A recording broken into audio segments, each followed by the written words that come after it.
The type of cases that we help executives and professionals with are non-compete agreements, contract agreements, contract employment agreements when the executive or professional is onboarding with a company in their particular profession. They would want us to review their contracts.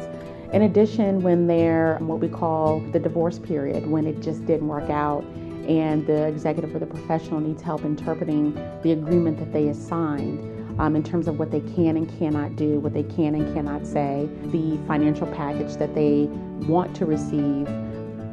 Non-competes are agreements that usually a professional will sign and basically will say that if they leave that position, they will not compete against that current employer doing the same type of job or using their clients that they were exposed to at that employer.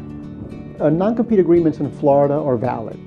There are states that don't enforce non-compete agreements or make them invalid for a variety of public policy reasons. But Florida does permit executives or persons who have significance in their organization to be subject to the terms of a non-compete.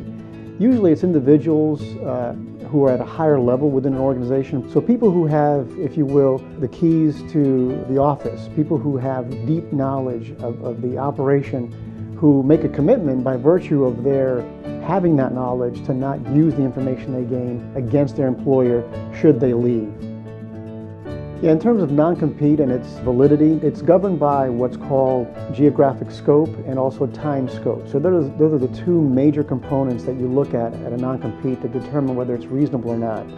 Typically speaking, because every industry is a little bit different in terms of what is legitimate, if it's a non-compete agreement that's no more than 2 years in length, that is, you can't compete for a period of 2 years after your termination, or if it's a geographic scope of 5 to 10 miles, but the industry itself has to be considered. Sometimes a regional scope is legitimate because of the kind of business. In rare instances, a national scope would be held to be valid unless it's a very unique industry where a national scope or nationwide prohibition would be in order. But that would be an exception, not a rule. And so we walk the executive or professional through the contract, both in the beginning and at the end when they want to depart from the company that they're with. In addition, when there are issues that arise during employment, they come to us for consultation, for guidance. And so we help the executive and professional clients out with those types of matters.